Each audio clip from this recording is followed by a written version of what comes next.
Hey everyone, welcome back to Plates and Places. Today, we're diving deep into the heart of Filipino culture, and honestly, there's no better way to do that than through its food. Filipino cuisine is a complex, vibrant tapestry woven from centuries of history, trade, and local ingenuity. It's a story told through sour, salty, sweet, and savory flavors, often all in one bite. This isn't just about listing dishes, it's about understanding the soul of the Philippines. We're going on a journey to explore the flavors that define this archipelago, the dishes that bring families together, and the food that will make you fall in love with this country. This video is your essential guide to the absolute must-try Filipino dishes. Think of it as a culinary passport for your next trip. Whether you're a first-time visitor wondering where to start, or someone looking to reconnect with their heritage, these are the dishes that form the foundation of our cuisine. Each one has a story, a specific regional variation, and a special place in the hearts of Filipinos. We'll explore why these flavors are so iconic and what makes them an unforgettable part of any visit to the Philippines. So get ready to get hungry. We're going to break down the textures, the ingredients, and the cultural significance behind each plate, from the unofficial national dish that every family has their own version of, to the celebratory feast centerpiece that crackles with every bite. These are the tastes and aromas that will define your Philippine adventure. This is more than just a food tour. It's an invitation to our dining table. Let's begin. We have to start with adobo. If you ask any Filipino about their food, this is likely the first word you'll hear. It's often called the unofficial national dish, but it's so much more than that. Adobo is a technique, a flavor profile, and a feeling of home all rolled into one. At its core, it's about preservation. Meat, typically chicken or pork, braised in a mixture of soy sauce, vinegar, garlic, bay leaves, and black peppercorns. This simple combination creates a dish that is deeply savory, with a sharp, tangy kick from the vinegar that cuts through the richness. It's the kind of food that gets better the next day, as the flavors meld and deepen. The beauty of adobo lies in its infinite variability. Every island, every province, every family has its own heirloom recipe. Some add coconut milk for a creamy finish, known as adobo sagata. Others might throw in potatoes or hard-boiled eggs to make it more substantial. You might find versions with turmeric, giving it a vibrant yellow hue, or even squid ink for a dark, briny twist. This adaptability is what makes adobo so personal. It's not just a dish, it's a culinary signature, a taste of someone's personal history passed down through generations. It's the ultimate comfort food, a familiar taste of home no matter where in the world you are. When you eat adobo, you're not just tasting a dish, you're tasting the history of the Philippines. The name itself is Spanish, from adobar, meaning to marinate, but the cooking method of using vinegar and salt as a preservative predates any colonial influence. It's a perfect example of how Filipino cuisine has absorbed and adapted foreign influences while retaining its indigenous soul. It's served simply over a mountain of hot steaming rice, which is the perfect vessel to soak up every last drop of that incredible, flavorful sauce. It's the quintessential Filipino meal, and the perfect starting point for your culinary journey. If adobo is the king of savory, then sinigang is the beloved champion of sour. This is the soup that Filipinos crave on a rainy day, when they're feeling under the weather, or when they just need a jolt of comforting flavor. Sinigang is a sour and savory soup that's incredibly refreshing despite being served hot. Its signature tartness traditionally comes from tamarind or sampalok, but the souring agent can change depending on the region and what's available. Guava, green mango, calamansi, or even kamias can be used, each lending its own unique profile to the broth. It's this bright, acidic base that makes sinigang so distinctive and addictive. The soup is a celebration of abundance, typically loaded with a variety of vegetables. You'll find chunks of gabi or taro that melt and thicken the broth, long green beans, daikon radish, okra, eggplant, and leafy greens like kangkong or water spinach. The protein can be anything from hefty pork ribs or belly to beef shanks, prawns, or a whole fish. Each ingredient contributes its own texture and flavor, creating a complex, layered soup that feels both hearty and cleansing at the same time. The experience of eating it is a symphony of sensations: the pucker-inducing sourness, the saltiness of the fish sauce, and the subtle sweetness from the vegetables.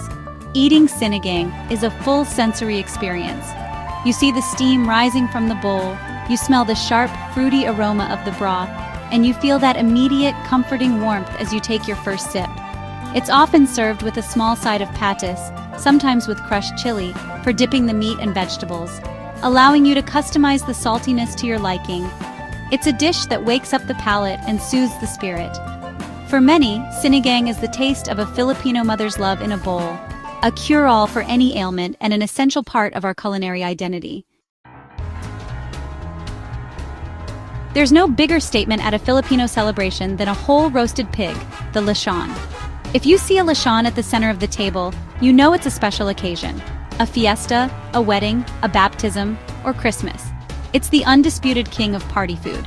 The process is a labor of love. A whole pig is seasoned, stuffed with a fragrant mix of lemongrass, garlic, onions, and bay leaves, and then slowly roasted for hours over a pit of hot coals. The pig is continuously basted and turned, a meticulous process that results in two distinct, glorious textures that define the lechon experience.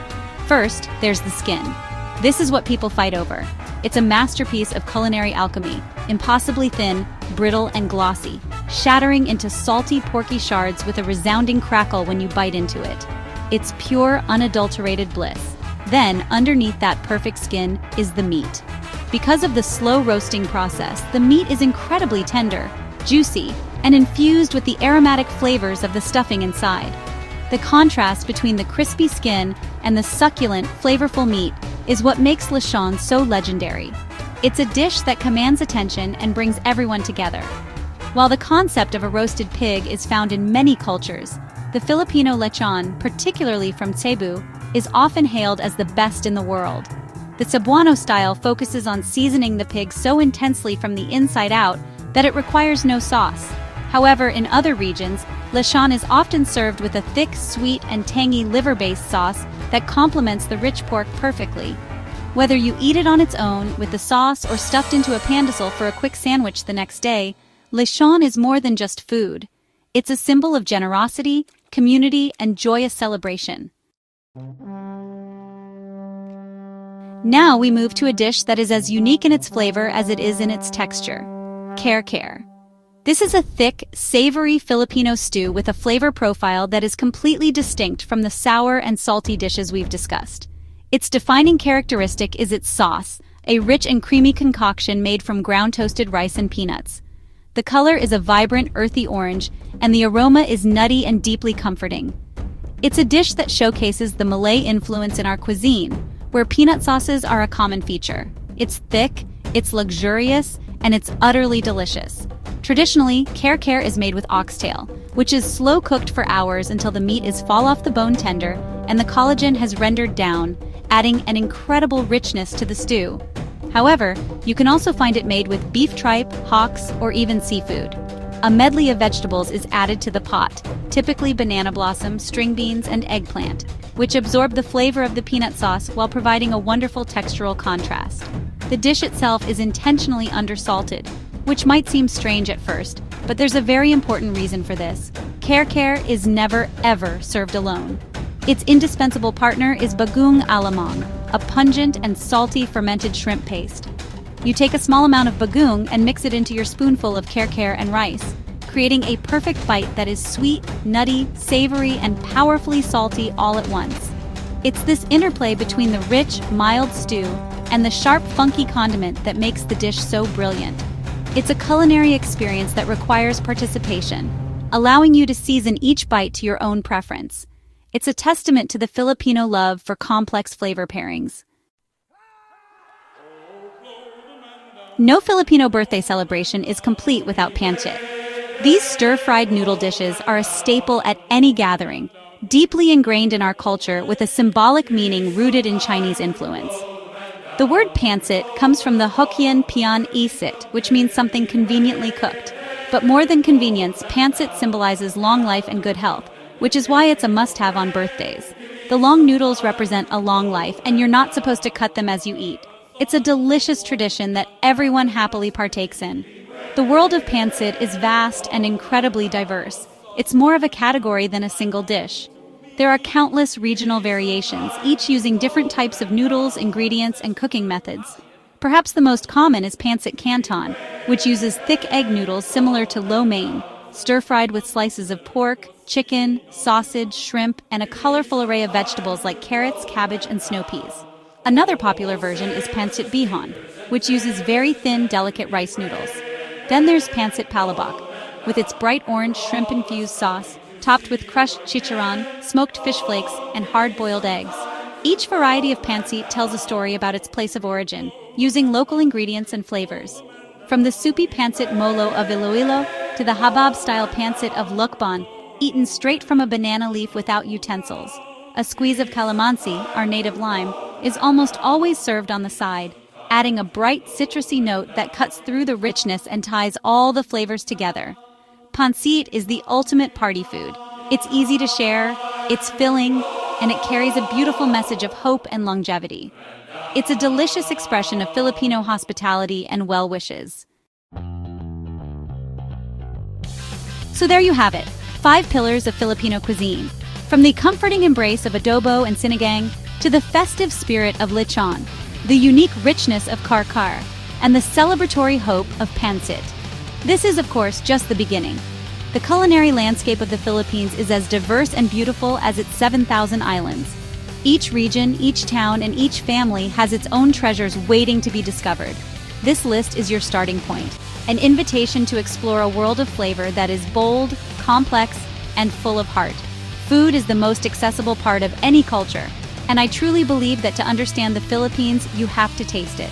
So when you do get the chance to visit, I encourage you to be adventurous. Step into a local carinderia, visit a bustling market, accept an invitation to a fiesta. Don't be afraid to try something new, to ask questions, and to share a meal with the people you meet. Filipino hospitality is legendary, and nowhere is it more apparent than at the dining table. It's where stories are shared, friendships are forged, and memories are made. We've shared some of our favorites, but now we want to hear from you. For our Filipino viewers, what's the one dish that means home to you? And for those who have visited or are planning to, what are you most excited to try? Let us know in the comments below. Your recommendations could be the next great discovery for someone in this community. Thanks for joining us on this culinary journey. Until next time, Kain tayo, that means let's eat.